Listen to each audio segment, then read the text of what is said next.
اعوذ باللہ من الشیطان الرجیم بسم اللہ الرحمن الرحیم خواتین و حضرات السلام علیکم ورحمۃ اللہ وبرکاتہ مغفرتہ پروگرام احکام شریعت اور فقہ حنفی سے متعلقہ مسائل کے ساتھ آپ کی خدمت میں حاضر ہیں۔ کچھ کویسچنس آف ایئر ہیں، پہلے وہ لے لیتے ہیں۔ ایک بھائی نے پوچھا کہ یہ SEO یعنی سرچ انجن آپٹمائزیشن کیا یہ اس کے ٹولز وغیرہ اوزار استعمال کرنا جائز ہے؟ اس میں ہوتا یہ ہے کہ یہ اپنی ایک ویب سائٹ بنائی ہے اور اس میں اپنے ٹریفک کو بڑھانے کے لیے دوسری ویب سائٹس کو سرچ کرتے ہیں کہ ادھر ٹریفک کی صورتحال کیا ہے، لیکن ان اوزاروں کے ذریعے یا ٹولز کے ذریعے بغیر ان کے اونر کے پوچھے یہ ویب سائٹس میں داخل ہوتے ہیں اور اس کو سرچ کرتے ہیں۔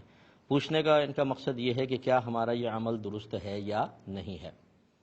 دیکھیں، ویب سائٹس جو ہیں یہ بالکل ایسی ہوتی ہیں جیسے آپ کا ایک اپنا ذاتی مکان ہوتا ہے کہ آپ کے پاس ایک پاسورڈ ہوتا ہے، باقاعدہ آپ یوزر نیم استعمال کرتے ہیں اور کوئی دوسرا آپ کی اس میں تصرف نہیں کر سکتا۔ اسی لیے جس کی بھی آپ یہ ویب سائٹس وغیرہ یا مطلب یہ کہ جو سروس ہے وہ یوز کر رہے ہوتے ہیں، باقاعدہ پروٹیکشن کے لیے بہت سارا اہتمام ہوتا ہے۔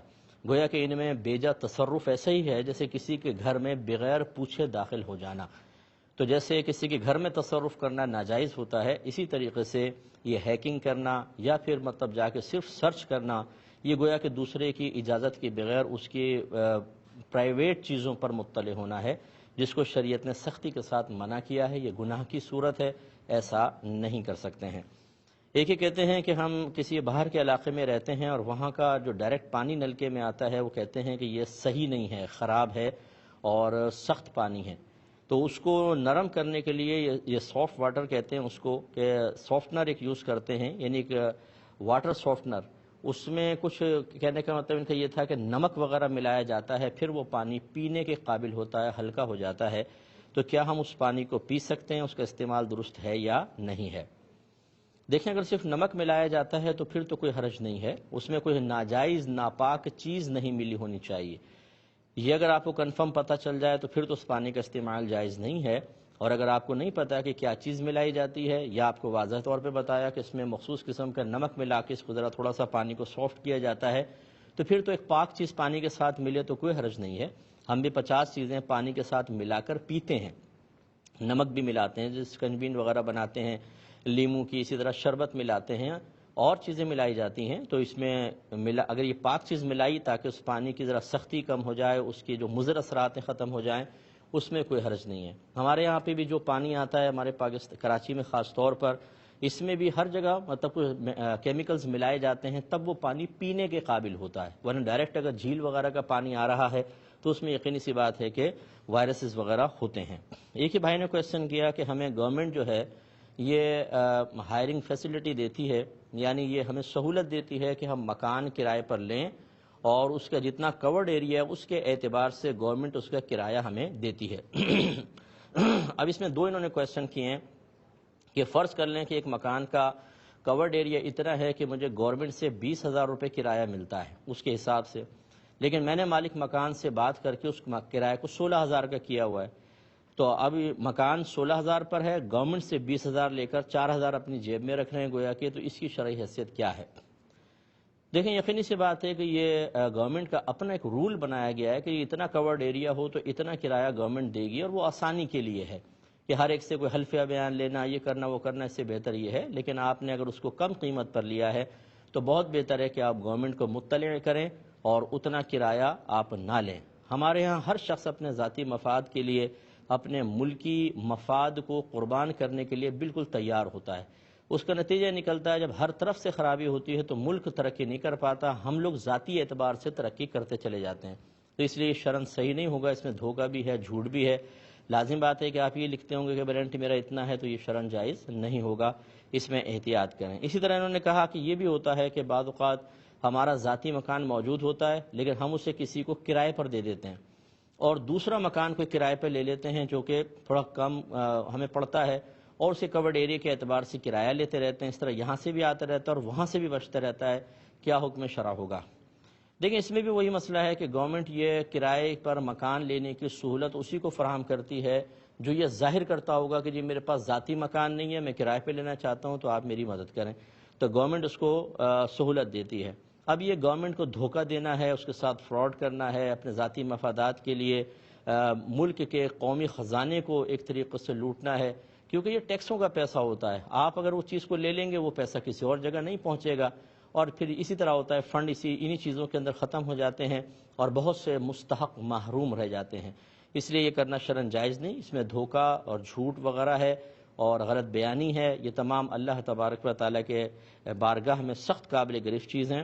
حتیٰ کہ میں اکثر عرض کرتے رہتا ہوں کہ نبی کریم صلی اللہ علیہ وسلم کے فرمان عالی شان کے مطابق کافر کا مال تمہارے لیے مباح ہے سوائے دھوکے اور جھوٹ کے۔ دھوکہ اور جھوٹ تو کافر کے ساتھ بھی جائز نہیں ہے، چاہے جائے کہ اپنے مسلمانوں کے ساتھ کیا جائے، اس لیے احتیاط کیجیے۔ دیکھیے کسی نے کوشچن کیا کہ کوئی خاتون نماز پڑھ رہی تھی، نماز کے بعد انہوں نے دیکھا کہ 2-3 بال جو تھے وہ نکل آئے تھے باہر چادر سے، تو کیا ایک بھی بال اگر باہر نکل آئے تو نماز نہیں ہوگی؟ دیکھیں 1-2 بالوں کا استثناء ہوتا ہے، اتنی تھوڑی بہت چیزیں تو نکل ہی جاتی ہیں، تو اس کا کوئی مسئلہ نہیں ہے۔ بہت زیادہ بال کہ جس کو دیکھنے والا کہے کہ ہاں بھئی بہت زیادہ بال ہیں وہ ظاہر ہوں تو پھر یہ ستر کھلنا کہلائے گا، 1-8 بال سے کوئی مسئلہ نہیں ہے۔ ایک ہی کسی نے پوچھا کہ کیا ہم کعبۃ اللہ کو پیٹھ کر کے وضو کر سکتے ہیں یا نہیں؟ تو جی بالکل کر سکتے ہیں، اگرچہ ادب یہ ہے کہ کعبۃ اللہ کے رخ بیٹھ کر وضو کیا جائے اور اس میں جب آپ کلی کریں تو سیدھی نہ پھینکیں بلکہ منہ جھکا کر، چہرہ جھکا کر کلی کرنی چاہیے۔ باقی کعبۃ اللہ کی طرف رخ کر کے وضو کرنا ادب احترام ہے، مستحب ہے، ثواب ملے گا۔ لیکن اگر پیٹھ کر کے کیا تو اس میں کوئی حرج نہیں ہے۔ اکثر مسجدوں کے وضو خانے ڈبل بنے ہوتے ہیں، اس طرف بھی اس طرف بھی، اگر فرض کر لیں ایک رخ کعبۃ اللہ کی طرف ہے تو دوسرا جو سامنے ہوتا ہے اس کی پیٹھ کعبۃ اللہ کو ہو رہی ہوتی ہے، تو یہ تو مسجدوں کے اندر بھی ہو رہا ہوتا ہے باقاعدہ، تو اس میں بہرحال کوئی خلاصہ کلام یہ ہے کہ اس میں کوئی حرج نہیں ہے۔ ایک کالر ہمارے ساتھ ہیں، السلام علیکم۔ وعلیکم السلام۔ صاحب میرا پہلا سوال یہ ہے کہ ہم نے 1 تولہ زیور گھر میں بنا کے رکھا ہوا ہے، وہ میں استعمال نہیں کرتی ہوں، اس کی ضرورت پڑے وہ کس کی ضرورت نہیں ہوا، کون قربانی کرے گا؟ آپ کا آواز نہیں آ رہی بہن، آپ کی آواز میں نا تھوڑا سا ڈسٹربنس ہو رہی ہے۔ 1 تولہ سونا ہے، زیور بنا کے رکھا ہوا ہے، استعمال نہیں کرتی، اس کے بعد کیا ہے؟ جی وہ میرے میاں دستان اس کو بیچ بھی سکتا ہے، ضرورت پڑے۔ نہیں مجھے سمجھ میں نہیں آ رہا، بڑی معذرت چاہتا ہوں۔ ایک اور کالر ہے، السلام علیکم۔ السلام علیکم جی وعلیکم السلام۔ مفتی صاحب پہلا سوال یہ ہے کہ زکوٰۃ کے پیسے سے میت کو کفن دینا کیسا ہے؟ جی اور دوسرا سوال یہ ہے کہ ایسا کہنا کیسا ہے کہ آخرت میں دگنا دے دوں گا؟ یہ کس بات کے جواب میں؟ کہ کسی نے کہا میرے پیسے دو تو دوسرے نے کہا میں نہیں دیتا، تو آخرت میں لینا ہوگا تو لے لینا۔ ٹھیک ہے جی ٹھیک ہے۔ اور السلام علیکم و رحمۃ اللہ وبرکاتہ۔ وعلیکم السلام ورحمۃ اللہ۔ اسی کو لے لیتے ہیں۔ بہن نے 1 تولہ زیور استعمال کا انہوں نے کہا ہے کہ استعمال نہیں کرتی، رکھا ہوا ہے، اب ہو سکتا ہے اس پہ زکوٰۃ کا حکم پوچھ رہی ہوں تو زکوٰۃ تو نہیں بنے گی، لیکن اگر آپ قربانی کا پوچھنا چاہتی ہیں تو قربانی کے اگر 3 دنوں میں یہ زیور آپ کی ملکیت میں رہا تو آپ پر قربانی بالکل واجب ہو جائے گی، کیونکہ قربانی کے لیے قربانی کے 3 دنوں میں زیور اتنا ہو کہ جس جو 52.5 تولہ چاندی کے برابر بن سکتا ہو، چاہے وہ سونا ہو چاہے چاندی، یا اتنا کیش ہو، یا آپ کی ضرورت سے زائد اتنا سامان ہو کہ جس کی اگر آپ ضرورت سے زیادہ کہ اگر آپ اس کی مالیت معلوم کریں تو وہ 52.5 تولہ چاندی تک پہنچ جائے، جو آج کل میرے خیال میں 45 یا 50,000 تک ہوگی، یا آپ کسی بھی سونار سے معلوم کر لیں، ریٹ اوپر نیچے ہوتے رہتے ہیں، تو پھر آپ پر قربانی واجب ہوگی۔ ایک یہ کہتی ہیں کہ کیا زکوٰۃ سے کفن میت کا اہتمام کر سکتے ہیں کہ نہیں؟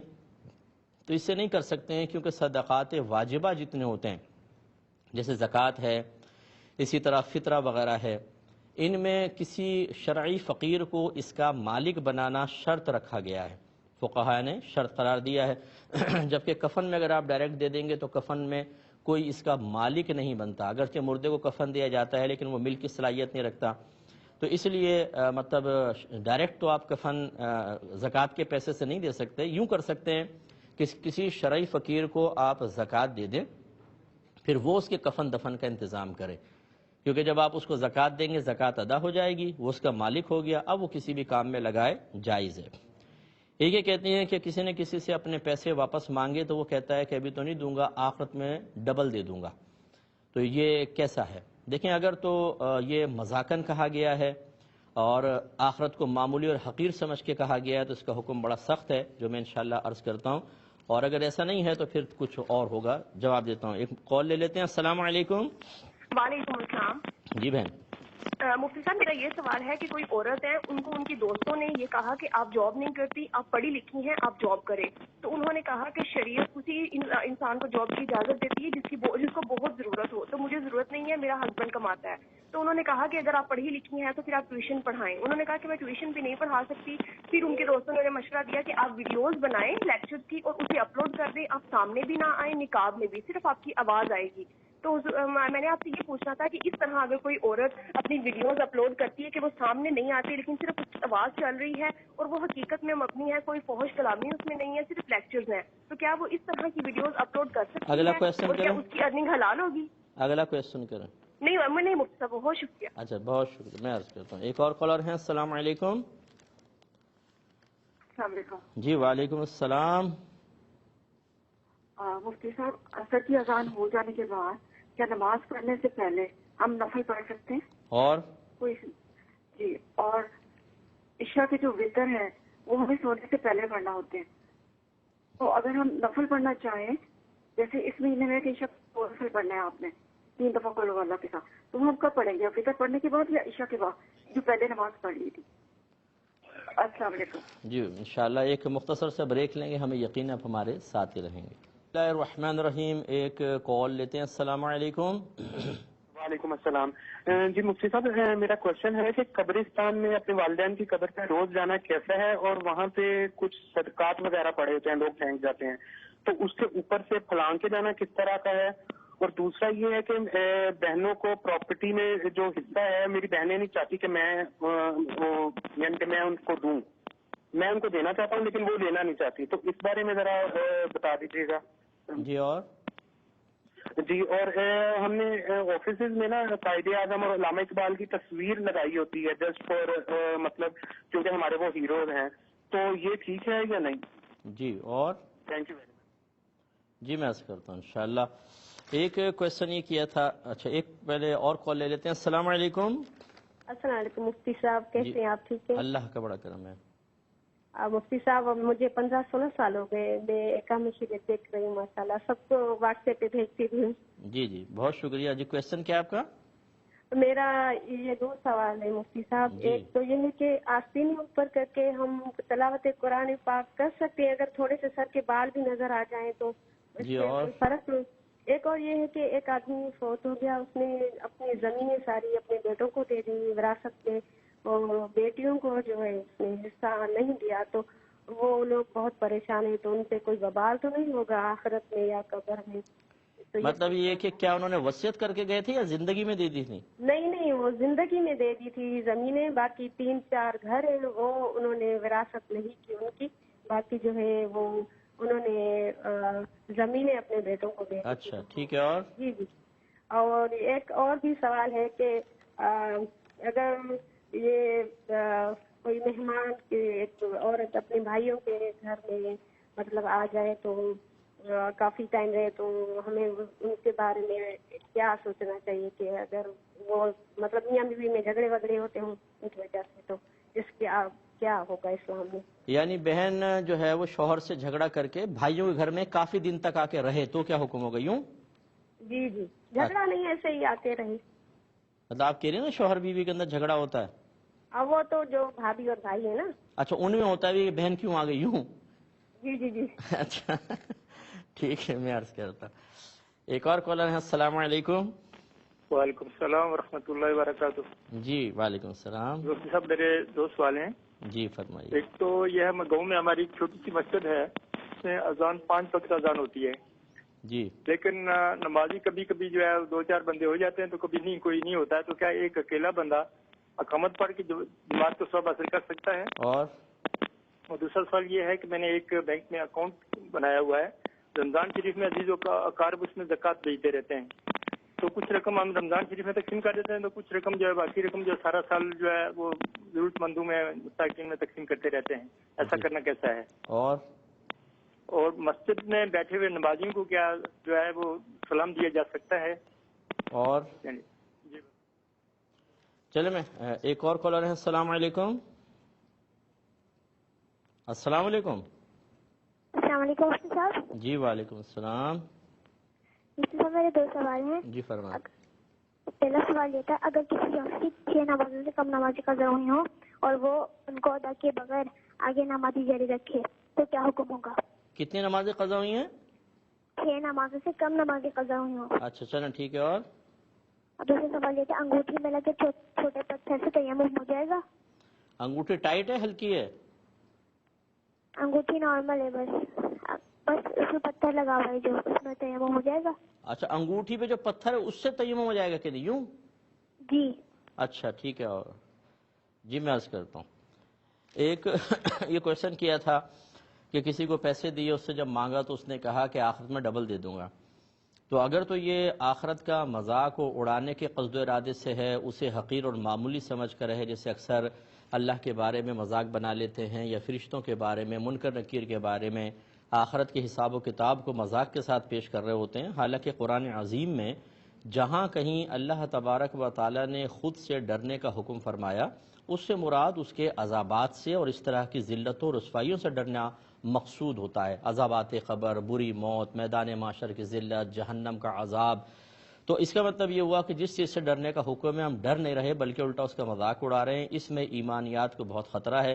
اسے چاہیے کہ احتیاطاً تجدید ایمان اور تجدید نکاح کرے.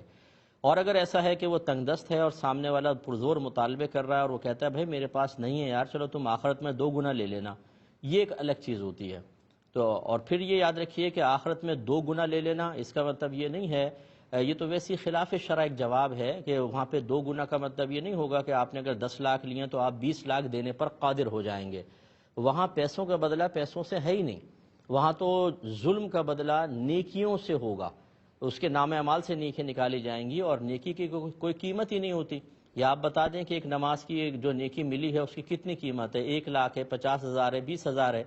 تو خلاصہ کلام یہ ہے کہ یہ جاہل اگر کوئی شخص ہے اور مذاق اڑا رہا ہے آخرت کا اور الٹی سیدھی اس طرح باتیں کر رہا ہے تو اس کو اپنے ایمان کی فکر کرنی چاہیے. اور اگر ایسا نہیں ہے، وہ جیسے میں نے مجبوری کی صورت بیان کی، تب بھی یہ کہنا کہ مجھ سے وہاں 2 گنا لے لینا یہ بھی پھر جہالت ہی ہوگی. اسے اللہ کی بارگاہ میں توبہ کرنی چاہیے اور اس کا قرضے کے اگر ادا کرنا اس میں مہلت لے لیں یا معاف کروا لیں یا پھر آہستہ ادا کریں. ایک کہتے ہیں خاتون جاب نہیں کرتی، ان کے دوستوں نے سمجھایا تم پڑھی لکھی ہو تو تم جاب کر لو. انہوں نے کہا نہیں ہمارے شوہر تو کماتے ہیں. انہوں نے کہا ٹیوشن پڑھا لو. ٹیوشن پہ بھی گول مول سا جواب کر دیا انہوں نے تاکہ ویڈیوز کے جواب کی طرف آ جاؤں. اور پھر کہا کہ انہوں نے کہا اچھا ویڈیوز آپ ریکارڈ کر کے لیکچرار ہوں گی کوئی تو آپ لیکچرز وہاں ڈال دیں اور وہ آواز نہیں آئے گی صرف لیکچرز آئیں گے اور اس سے ارننگ کا کیا حکم ہے. دیکھیں بلا ضرورت اپنی آواز وہاں ڈالنا اور پھر اس پہ ارننگ کی کوشش کرنا ٹھیک نہیں ہے. جتنی خواتین اس وقت کام کر رہی ہیں وہاں پر ان کا آپ دیکھ لیجئے نا، آ کے حال دیکھ لیجئے کہ کس قدر مطلب ہے کہ الٹی سیدھے وہ ماحول اچھا نہیں ہے. بہرحال یوٹیوب کا ماحول ایک مطلب اچھے لوگوں کا ماحول نہیں ہے. خلاصہ کلام یہ کہ جو بیچ کا مشورہ تھا بہت بیسٹ تھا. اپنے گھر پہ ٹیوشن پڑھائیں، ایک ٹیوشن سینٹر کھول لیں، بچیاں آئیں ان کو پڑھائیں، اس سے ارننگ ہو جائے ٹھیک ہے. ورنہ ان کے شوہر جب جاب کر ہی رہے ہیں اور کما ہی رہے ہیں، ان کو ضرورت ہی نہیں ہے تو پھر خواہ اس جگہ اس طرف نہ جائیں. وہ اچھی جگہ بہرحال میں اس کو اچھی جگہ نہیں سمجھتا ہوں. جو ارننگ کے لیے وہاں پہنچ رہے ہیں کس قدر واہیات چیزیں وہاں پڑی ہوئی ہیں آپ اچھی طرح سمجھتے ہیں تو اس سے دور رہیں. ایک یہ کہتی ہیں کہ اگر عصر کی اذان ہو چکی ہو لیکن ابھی ہم نے فرض ادا نہیں کیے تو کیا ہم نوافل پڑھ سکتے ہیں کہ نہیں؟ تو بالکل پڑھ سکتے ہیں. فجر میں عصر میں یہی فرق ہے. اگر فجر کی اذان ہو جائے تو نوافل پڑھنا منع ہے فجر کی، سوائے سنت فجر کے طلوع آفتاب تک کوئی نفل نماز نہیں پڑھ سکتے. اور عصر کے اندر جب تک عصر کے فرض نہ پڑھیں اس سے پہلے آپ نوافل پڑھ سکتے ہیں. چاہے اذان ہوئے 1 گھنٹہ ہو چکا ہو آپ اس میں نفل پڑھ لیں. اس کے بعد جب فرض پڑھ لیں گے پھر غروب آفتاب تک نفل وغیرہ پڑھنا منع ہو جائے گا. ایک یہ کہتی ہیں کہ وطر جو ہے وہ مجھے سمجھ میں آیا کہ تہجد کے ٹائم پر یہ پڑھتی ہوں گی تو پوچھا کہ اگر ہم نوافل پڑھنا چاہیں تو وہ وطر سے پہلے پڑھیں یا وطر کے بعد؟ دیکھیں دونوں صحیح ہیں. وطر سے پہلے ہی پڑھ سکتے ہیں، وطر کے بعد. ویسے جو سیدہ عائشہ صدیقہ رضی اللہ تعالی عنہا کی حدیث میں ترتیب ہے کہ سرکار 8 رکعت ادا کرتے تھے، اس کے بعد 3 رکعت وطر پڑھتے تھے، یعنی 3 رکعت اس کے بعد وطر پڑھتے تھے، اس میں 3 رکعت کا ذکر فرمایا. تو گویا کہ پہلے نوافل اس کے بعد پھر وطر سرکار سے باقاعدہ ثابت بھی ہیں، یوں کر لیں. لیکن اگر آپ وطر پڑھنے کے بعد پڑھیں نوافل تب بھی کوئی منع نہیں ہے. ایک بھائی نے کویسچن کیا تھا کہ اگر زوجہ گالیاں بکے تو کیا اس کو طلاق دی جا سکتی ہے کہ نہیں؟ دیکھیں، اگر عورت کبھی کبھار اس کے زبان سے نکل جائے، کیونکہ فلم ڈراموں کا ایک اثر تو یہ نظر آئے گا نا گھر کے اندر، پہلے تو چیزیں منع نہیں کرتے، وہ چل رہے ہیں سب کچھ، جب وہ بیوی اپنے اوپر حملہ کرتی ہے تو کہتے ہیں ارے باپ رے، یہ تو لگنے والی چیز ہو گئی، پھر وہ احساس ہوتا ہے۔ تو اگر کبھی کبھار کوئی ایسی بات نکل گئی تو پھر تو بہرحال یہ ان ڈراموں کا اور فلموں کا یہ اثر ہے، اس کو نظر انداز کریں، پیار سے سمجھائیں۔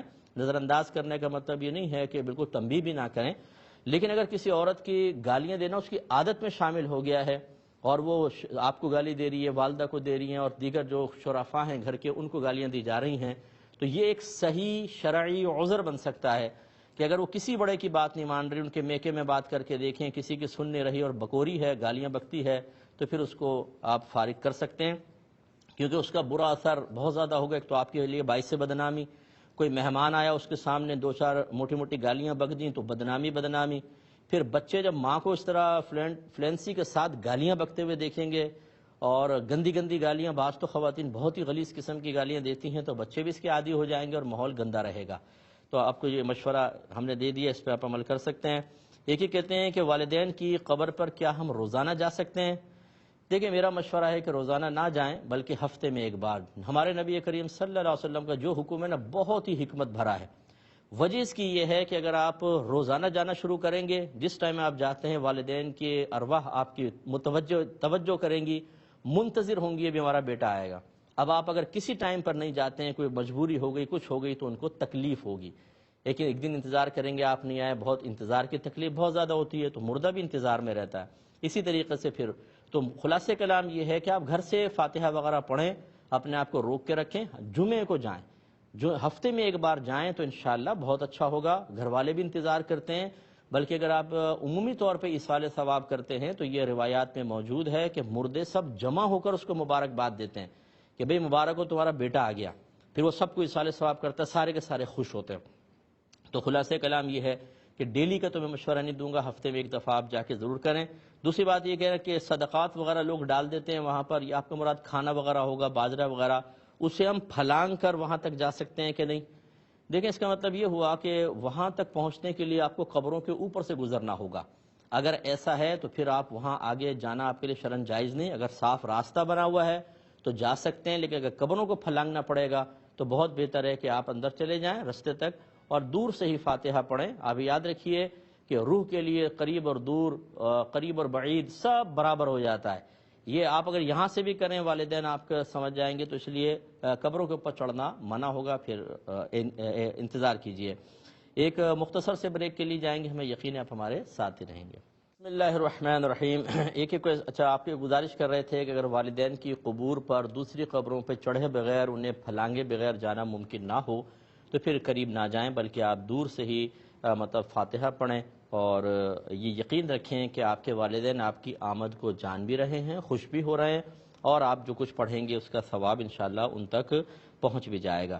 ایک یہ کہتے ہیں کہ کچھ پراپرٹی ہے جو وراثت میں ملی ہے، میں بہنوں کو دینا چاہتا ہوں لیکن وہ لینا نہیں چاہتی، معاف کرنا چاہتی ہیں، کیا حکم شرع ہوگا؟ دیکھیں، وراثت کی تقسیم حق شرع ہے۔ خود وراثت وارثوں کا حق ہوتا ہے، لیکن اس کی تقسیم حق شرع ہے، یعنی جب کوئی شریعت کا کوئی چیز شریعت کا حق بن جاتی ہے تو دوسرا بندہ تو اس کو معاف نہیں کر سکتا، وہ تو شریعت کا حق ہے۔ چونکہ اللہ تبارک و تعالیٰ نے قرآن عظیم میں حصے تقسیم کرنے کا حکم دیا تو تقسیم پر عمل تو واجب ہوگا، لہٰذا آپ پراپرٹی کے حصے بنائیں اور بہنوں کو وہ اگر کاغذات ہیں تو کاغذات بنا کر دیں۔ اگر آپ فرض کر لیں ایک بہن کے حصے میں 10 لاکھ کی زمین آ رہی ہے، آپ 10 لاکھ کیش اس کو دے دیں، دینے کے بعد اب اگر وہ چاہے تو وہ آپ کو واپس کر دے۔ ہمارا مشاہدہ یہی ہے کہ جب تک چیز دور ہوتی ہے تو معافی کا اعلان ہوتا ہے۔ آپ 10 لاکھ روپے سامنے رکھیں بہن کے اور پھر یہ کہیں کہ اب یہ اٹھا کر مجھے واپس دے دو، تو انشاءاللہ اس میں سے ہو سکتا ہے 5 لاکھ روپے میری ضرورت ہے، 5 لاکھ آپ لے لیں۔ تو جب تک ہم تقسیم کا پروسیس نہیں کرتے ہیں، کچھ کیفیات کچھ اور ہوتی ہیں، شریعت نے اسی لیے تقسیم کو لازم کیا کہ وارث تک اس کا حق پہنچ جائے، اس کے بعد اس کی مرضی ہے، وہ جس کو دینا چاہے وہ چاہے آپ کو واپس دے دیں، لیکن تقسیم آپ کو کرنا ہوگی۔ ایک یہ کہتے ہیں کہ ہمارے آفس وغیرہ میں محمد علی جناح صاحب کی اور اقبال صاحب کی تصاویر لگائی گئی ہیں کیونکہ ہمارے قومی ہیروز ہیں، تو کیا ان کو لگانا شرعاً جائز ہے؟ دیکھیں، بالکل ناجائز ہے۔ جب قومی ہیرو کوئی ہو، چاہے کوئی خدا نخواستہ زیرو ہو، ہمارے نبی کریم صلی اللہ علیہ وسلم کا فرمان عالی شان سب سے بلند و بالا ہے، اور آپ نے ارشاد فرمایا جس گھر میں کتا، تصویر یا کوئی شخص حالت جنابت میں ہو اس میں اللہ کی رحمت کے فرشتے نہیں آتے، اسی لیے تعظیماً تصویر لگانا منع ہے۔ عقیدت رکھنا بہت اچھی چیز ہے، ہمارے قومی ہیرو ہیں، میں بھی عقیدت رکھتا ہوں بہت ساروں کے ساتھ، یہ کوئی منع نہیں ہے، لیکن اس عقیدت کے اظہار خلاف شرع طریقے سے ہم کریں اور اس کو اپنے لیے جائز سمجھیں، یہ بالکل صحیح نہیں ہے۔ پہلے شریعت ہے، کیونکہ آپ مریں گے، آفس بھی ہی رہ جائے گا، تصویریں ہی رہ جائیں گی، ہمارے اعمال ہمارے ساتھ اللہ کی بارگاہ میں پہنچیں گے، وہاں یہ تصویر اٹھا کے نہیں لا سکتے کہ یہ جو قومی ہیرو ہے، شاید یہ ادھر محمد علی جناح صاحب بھی ہوں گے، اقبال صاحب بھی ہوں گے، تو آپ ان سے معلوم کر لیجئے گا کہ وہ شفاعت کر دیں، کیونکہ ساری زندگی ہم نے تصویریں لگائی ہیں، ایسا نہیں ہوگا، وہ بھی بیزاریت کا اظہار کریں گے۔ تو خلاصہ کلام یہ ہے کہ اپنے پاس سے کچھ چیزیں ہم وضع کر لیتے ہیں، شریعت کو بالکل ملحوظ نہیں رکھتے ہیں، کوئی اگر ہمیں بولتا ہے تو ہم اس سے لڑنا شروع کر دیتے ہیں کہ تمہیں عقیدت نہیں ہے، محبت نہیں ہے، تم کیسی باتیں کر رہے ہو؟ بھائی سب سے پہلے شریعت ہے، شریعت کا نتیجہ آپ کے ساتھ جائے گا عمل کرنے کے سلسلے میں یا بے عملی کے سلسلے میں، تو اس لیے آپ دوسرے طریقے سے عقیدت کا اظہار کریں، خلاف شرع طریقے سے نہیں ہونا چاہیے۔ ایک یہ کہتی ہیں بہن کہ کیا ہم تلاوت قرآن کے دوران آستین تھوڑی سی اونچی کر سکتے ہیں، سر کے بال کھول سکتے ہیں کہ نہیں؟ تو دیکھیں بالکل کھول سکتے ہیں، ادب کا تقاضا تو یہ اچھی طرح سر ڈھک کر اور بازو نیچے کر کے پڑھیں، لیکن اگر تلاوت قرآن کے دوران یہ کچھ کھلا بھی رہ جاتا ہے تو اس میں چونکہ ستر کا ڈھکنا، خاص طور پہ ادھر کے ستر کا ڈھکنا کوئی ایسا لازم ضروری نہیں ہے، تو آپ گناہ گار نہیں ہوں گی۔ ایک یہ کہتی ہیں کہ والد صاحب زمین اپنی زندگی میں تمام بیٹوں کے نام کر گئے، بیٹیوں کو کچھ بھی نہیں دیا، ہاں 3-4 گھر تھے وراثت میں، وہ وراثت میں چھوڑ دیے، کیونکہ اس میں یعنی گویا کہ بیٹوں کا حق بھی ہوگا اور بیٹیوں کا بھی ہوگا، کیا حکم شرع ہے؟ دیکھیں اکثر جو مطلب ہمارے بڑے ہوتے ہیں، میں بڑی معذرت کے ساتھ یہ کہتا ہوں، یہ بیچارے دین بالکل نہیں جانتے، نہ یہ دین جاننا چاہتے ہیں، اور ان کی پھر یہ جو مطلب کم علمی کا وائرس ہے یہ اولاد کے اندر بھی منتقل ہوتا ہے۔ ان کی جو بے عملیاں ہیں، اپنے خود ساختہ بنائے ہوئے رولز ہیں، قوانین ہیں جو بالکل بعض اوقات خلاف شرع ہوتے ہیں، وہ وائرس نیچے منتقل ہوتا ہے، بچے بھی اس پہ عمل پیرا ہوتے رہتے ہیں۔ اور یاد رکھیں یہ حدیث ہے، سرکار نے ہرقلہ کو جو روم کا بڑا تھا اسے جب پیغام دیا دعوت اسلام کا، تو اس میں یہی لکھا سرکار نے کہ اگر تو ایمان لائے گا تیرے لیے دوہرا اجر ہے، اور اگر ایمان لے کر نہیں آئے گا تو جتنے تیرے اوپر ہم پیچھے عمل کرتے رہیں گے سب کا وبال تیرے اوپر ہوگا۔ تو اس لیے جو بڑے ہوتے ہیں یہ اپنے لیے وبال کما رہے ہوتے ہیں، اتنا بڑا وبال کچھ امتحان ہے۔ اب توفتاً بیٹوں کو سب کچھ دے دینا، بیٹیوں کو محروم کرنا، یہ گناہ کی صورت ہوئی۔ پھر وراثت میں مکان چھوڑ گئے، اس میں بیٹوں کا حصہ، بیٹیوں کا بالکل تھوڑا سا، یہ خلاف شرع انہوں نے مطلب یہ کہ ہبہ کیا تھا کہ کسی کو محروم کرنا اور کچھ اولاد کو دینا یہ ظلم ہے۔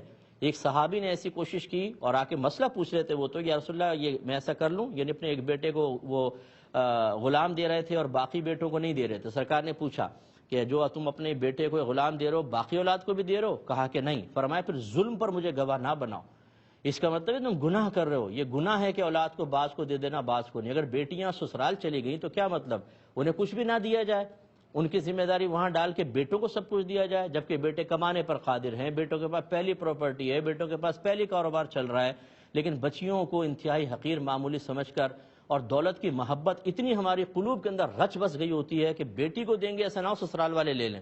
بھائی لے لیں تو لے لیں، اللہ نے جس کی قسمت میں لکھا ہے وہ کسی نہ کسی ذریعے سے ان تک پہنچنا ہے۔ آپ کیوں مطلب یہ کہ دل چھوٹا کرتے ہیں، بچیوں کو محروم کر کے وہ گناہ گار ہوئے ہیں۔ بھائیوں کو یہ چاہیے کہ اپنی بہنوں کو سب کے اندر سے حصہ دے دیں تاکہ والد صاحب وبال سے بچیں، لیکن مجھے یقین ہے کہ اگر بھائی تیار ہوں گے تو بھابیاں تلواریں لے کے پیچھے کھڑی ہوں گی، خبردار اگر کچھ کیا تو کمر میں تلوار گھسیڑ دیں گی، اور بالکل خبردار کہ کسی کو کچھ دیا تو آئی ہوئی دولت کو اپنے پاس سے جدا کرنا یہ سب سے مشکل کام ہے۔ اور شادی کے بعد میں نے دیکھا ہے سگے بھائی بہن بھی ایسے ہو جاتے ہیں جیسے بالکل اجنبی، خاص طور پہ جب پیسے کا معاملہ درمیان میں آ جائیں۔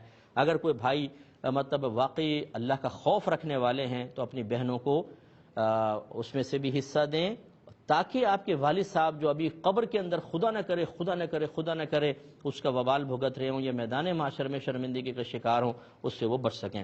یہ کہتی ہیں کہ ایک بہن ہے وہ بھائی کے گھر میں آ کے بہت دن تک ٹھہر جاتی ہیں، جس سے بھائی اور بھابھی کے اندر جھگڑا شروع ہو جاتا ہے کہ اتنا لمبا آ کے اسٹے کر دیا، کیا حکم شرع ہوگا؟ دیکھیں یہ خلاف شرع طریقہ ہے، 3 دن تک بس مہمان بن سکتے ہیں، زیادہ سے زیادہ 3 دن، اس کے بعد جو ہے مہمانی ختم، اپنے گھر واپس جانا چاہیے۔ اب اگر آ کے 1.5-2 مہینے اور پھر بچے بھی ہوں گے، لازم سی بات ہے، یا یہ چیز توڑ دیا، وہ چیز توڑ دیا، یہ شور مچایا، وہ مچایا، تو کسی کی، ہر ایک کی جو ہے آج کل کے دور میں خاص طور پر لائف بہت ہی فاسٹ ہو گئی ہے. ان کی اپنی اٹھنے بیٹھنے کی کچھ مطلب ان کے روٹین ہوتے ہیں. اب اس میں ایک مہمان آ جائے اور وہ بھی 1.5-2 مہینے یا 3 مہینے تک ٹھہرنا، یہ قطعاً غیر مناسب ہے. بہن کو چاہیے خود خیال کرے، اپنے بھائی اور بھابھی کو جھگڑنے نہ دیں، بلکہ 2-3 دن رہیں پھر اپنے گھر واپس چلی جائیں. یہ کہتے ہیں گاؤں میں مسجد ہے، اس میں 5 وقت اذان تو ہوتی ہے لیکن نمازی بہت تھوڑے ہوتے ہیں، بعض اوقات ایک بھی نہیں آتا، تو کیا مؤذن صاحب جو ہیں وہ خود ہی اقامت کہہ کر اکیلے نماز پڑھ لیں؟ تو جی ہاں بالکل، اگر منفرد ہیں تو اقامت پڑھنی چاہیے، خاص طور پہ مسجد کے اندر بہت بہتر ہے کہ وہ پڑھ لیں. یہ کہتے ہیں کہ میرے پاس اکاؤنٹ ہے، اس میں لوگ میرے رشتہ دار وغیرہ جو ہیں، قریبی دوست وغیرہ زکوٰۃ بھیجتے رہتے ہیں، اور پھر ہم سارا سال اس زکوٰۃ کو استعمال کرتے ہیں، جیسے جیسے مستحق آتا رہتا ہے، کیا حکم شرع ہوگا؟ دیکھیں یہ بالکل خلاف شرع طریقہ ہے. جب آپ کے پاس زکوٰۃ آ گئی، آپ فوراً سے پیشتر مستحق کو تلاش کریں، زکوٰۃ پہنچائیں. اور اگر آپ یہ کہیں کہ ہمیں مستحق نظر نہیں آ رہا، تو میرے خیال میں آپ 7ویں آسمان پہ رہتے ہیں. ہر طرف اتنے غریب لوگ ہیں، سفید پوش قسم کے لوگ ہیں جو شرعی فقیر ہیں، انہیں فوراً سے پیشتر آپ زکوٰۃ پہنچائیں. اگر مستحق موجود ہو تو زکوٰۃ کو ایک دن بھی اپنے پاس روک کر رکھنا گناہ ہوتا ہے، یہ اچھی طرح یاد رکھیں. تو وہ گناہگار نہیں ہو رہے، انہوں نے تو آپ کے اکاؤنٹ میں ڈلوا دی. آپ جو چودھری بنے ہوئے ہیں، معذرت کے ساتھ آپ گناہگار ہو رہے ہیں، مسلسل گناہگار، جتنی تاخیر کرتے رہیں گے. ہم چاہتے ہیں اپنی مرضی کے آدمیوں کو چاہنا، وہ رشتہ دار فلاں دوست تو فلاں چیز مانگے گا، بھائی کہ انہی کو زکوٰۃ دینی ہے، باقی جو اتنے مستحق بیٹھے ہوئے ہیں ان کو اگر کوئی فوری طور پہ آ جاتا ہے تو ٹھیک ہے، پھر قریبی رشتہ دار کو فوقیت دینی ہوتی ہے. لیکن جب نہیں ہے تو یہ انتظار کرنا کہ 6 ماہ بعد وہ آئے گی فلاں، اس کو دوں گا، 8 ماہ بعد فلاں آئے گا کیونکہ ابھی ان کے پاس پیسہ ہے تو اس کو دوں گا، یہ بالکل خلاف شرع طریقہ ہے. دوسروں کو دیجئے نا. نبی کریم صلی اللہ علیہ وسلم نے حضرت معاذ بن جبل رضی اللہ تعالیٰ عنہ کو فرمایا، جب یمن بھیجا کہ ان کے امیروں سے زکوٰۃ وصول کرو، ان کے غریبوں میں تقسیم کر دو، غریبوں میں تقسیم کر دو، مخصوص لوگوں میں نہیں. تو فوراً سے پیشتر آپ یہ اس کے آداب سیکھیے. پہلے جب بھی کوئی ذمہ داری لیں، پہلے اس کے تمام شرعی مسائل سیکھیں. ہم کر تو لیتے ہیں، آپ ماشاءاللہ کوئی شخصیت رکھتے ہوں گے، آپ کے اثر رسوخ ہوگا، آپ پہ اعتماد کر کے بھیج دیا. یہ تو سوچئے کہ آپ کو شرعی مسئلہ پتہ ہے کہ اس کا استعمال کہاں کہاں کرنا ہے اور کتنے عرصے میں کرنا ہے. اگر نہیں تو یہ کم علمی آپ کے لیے عذر نہیں ہے، آپ گناہگار ہوتے رہیں گے. یہ کہتے ہیں کہ بعض اوقات لوگ مسجد میں بیٹھے ہوتے ہیں نماز کے انتظار میں، ان کو سلام کرنا کیسا ہے؟ دیکھیں بالکل خلاف سنت طریقہ ہے، اور بڑی معذرت کے ساتھ اس میں زیادہ تر وہ لوگ انوالو ہیں جو پرانے نمازی ہیں. آئیں گے مسجد میں السلام علیکم زور سے بول کے چلے جائیں گے، خلاف شرع طریقہ ہے. جو نماز مسجد میں نماز کے انتظار میں بیٹھا ہے وہ نماز میں ہی ہے، یہ حدیث میں ہے، انہیں سلام کرنا خلاف سنت ہے. ایک انہوں نے کہا کہ انگوٹھی پر جو ہے وہ تیمم، انگوٹھی کے اوپر نگ لگا ہوا ہے اس سے تیمم کرنا. دیکھیں پتھر اگر بڑا ہے اس سے تیمم ہو سکتا ہے، چکنا پتھر سے تیمم بالکل ہو جائے گا. امام اعظم کے نزدیک پتھر سے تیمم کرنے پر اس پر گرد و غبار کا ہونا لازم نہیں ہے. اب چونکہ پروگرام کا وقت تقریباً ختم ہو رہا ہے، آپ ہمارے لیے دعا کریں، ہم آپ کے لیے دعا گو ہیں. اللہ تعالیٰ آپ کو شریعت کے حصول کا شعور اور جذبہ عطا فرمائے. آمین. وآخر دعوانا ان الحمد للہ رب العالمین.